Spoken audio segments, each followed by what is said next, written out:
Baru-baru ini, dunia startup diterpa badai PHK massal yang dilakukan perusahaan ternama. Apa kamu salah satunya?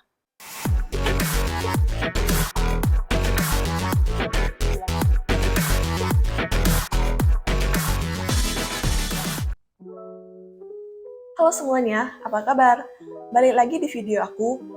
Hari ini aku ingin membahas satu isu yang sedang diperbincangkan tentang startup besar, perusahaan ternama yang mem-PHK karyawannya secara massal. Beberapa startup yang sudah terbukti melakukan PHK massal ada Link Aja. Jadi Head of Corporate Secretary Group Link Aja mengatakan bahwa Link Aja sebagai perusahaan startup, mereka mau melakukan penyesuaian bisnis yang untuk memastikan perusahaan sehat, positif, dan optimal.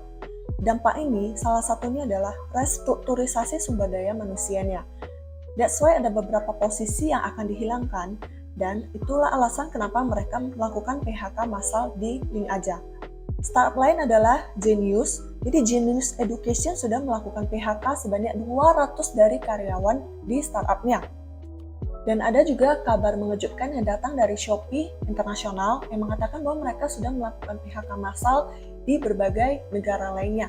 Tetapi untuk di Indonesia sendiri itu tidak berdampak dan mereka belum ada rencana untuk melakukan PHK di Indonesia.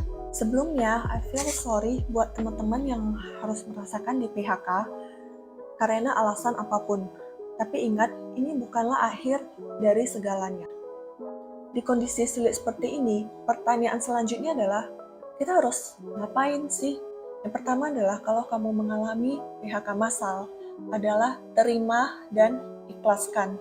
Aku paham, pasti sulit karena kenyataan ini datang sangat mendadak dan juga tidak kita prediksikan.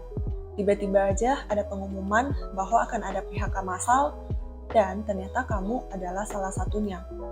Ini bukan salah kamu, ya mungkin karena memang bisnisnya aja yang memang harus dilakukan penyesuaian.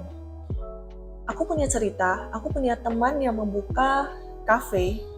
Jadi di awal pandemi itu, apalagi di awal tahun 2020 itu, pada saat COVID pertama kali masuk, nah itu semua orang itu kan takut harus kerja, harus makan di luar.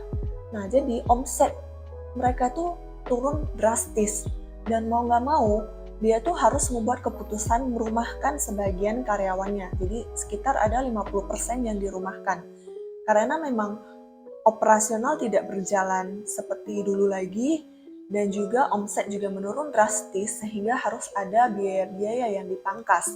Salah satunya adalah karyawan. Dan pada saat itu juga kita juga tidak dine-in kan di restoran atau di kafe.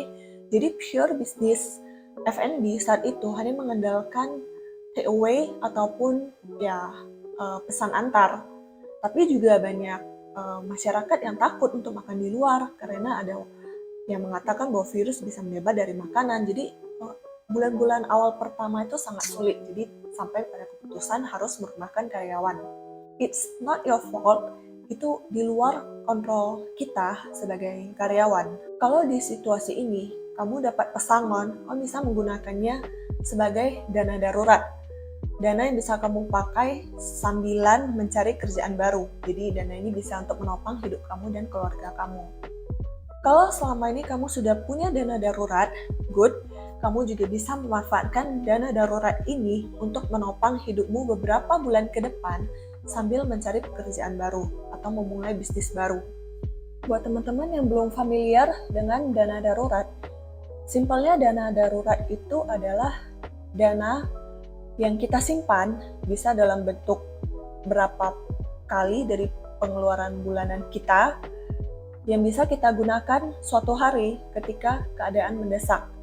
Idealnya dana darurat itu harusnya ada sekitar 6 kali dari pengeluaran bulanan kita. Itu bisa diartikan sebagai dana darurat ini bisa kita pakai saat mungkin kita mengalami keadaan yang mendesak seperti tiba-tiba di PHK, misalnya pada kasus yang lebih ekstrim, atau pada kasus seperti kita ketinggalan pesawat jadi harus membeli tiket baru, Atau yang pernah kejadian di aku, jadi tahun lalu aku lagi nyetir, jadi tiba-tiba ada satu motor yang menabrak mobilku dari samping. Jadi itu pas banget cagak dari motornya itu nusuk ke ban kanan aku. Jadi bannya tuh langsung koyak kandas di tempat. Dan ya pengendara motor itu pada saat itu tidak mau bertanggung jawab, jadi aku harus membayar sendiri untuk membeli ban baru. Jadi pada saat itu aku ganti ke ban serap, tapi berarti setelah kejadian itu aku jadi nggak punya ban serap di mobil, padahal ban serap itu sangat penting untuk kita punya. Pada saat kita butuh, kita bisa langsung ganti kan. Jadi aku jadi keluar uang sendiri kira-kira 1 juta untuk membeli ban baru. Nah itu adalah contoh-contoh di mana kita bisa memakai dana darurat kita.